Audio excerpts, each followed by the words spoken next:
আমাদের মুক্তিযুদ্ধ শুরু হবার সপ্তাহখানেক আগে তখন বাঙালি অফিসারদের মধ্যে সবচেয়ে সিনিয়র ব্রিগেডিয়ার মজুমদার চট্টগ্রাম থেকে হেলিকপ্টারে করে ঢাকা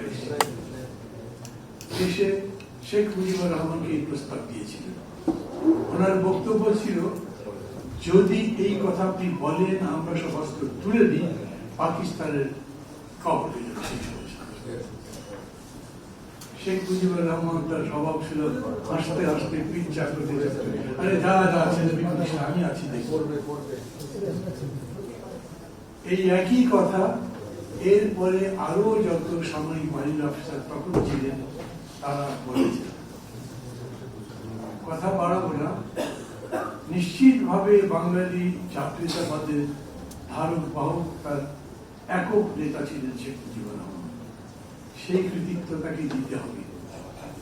কিন্তু স্বাধীনতার ঘোষণা কবে হয়েছে? 7 মার্চ। আচ্ছা, প্রথম বলি 7 মার্চের বক্তৃতা সিরাজ ভাই তো লিখে দিয়ে, এটা কে বলল?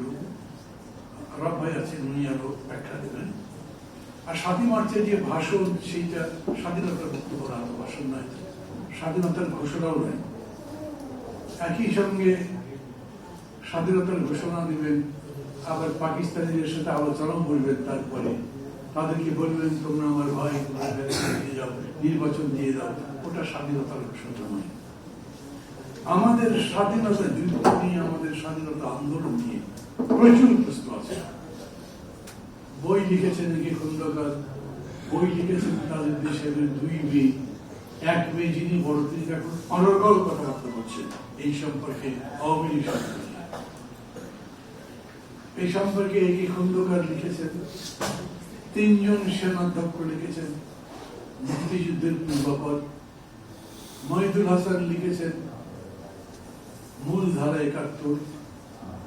আমি মনে করি রাজনীতি এখন এরকম একটা পর্যায়ে এসছে, অনেক রক্তপাত, অনেক জীবনদানের মধ্যে দিয়ে 15 বছর পরে স্বৈরাচারের পতন হয়েছে।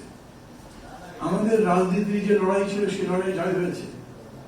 কিন্তু সবসময় যা হয়, রাজনৈতিক বিজয় অর্জন করি, তারপরে দেশ বর্তমান লড়াইটা করতে পারি। বাঙালি খুব ইমোশনাল জাতি, বাঙালি অনেক বেশি আবেগে সাফাই করে, বাঙালি অতখানি লজিক্যাল, রিজনেবল, অতখানি বেশি মানে লেখাপড়া করে তত্ত্বের ভিত্তিতে এই কাজটা করতে পারে না।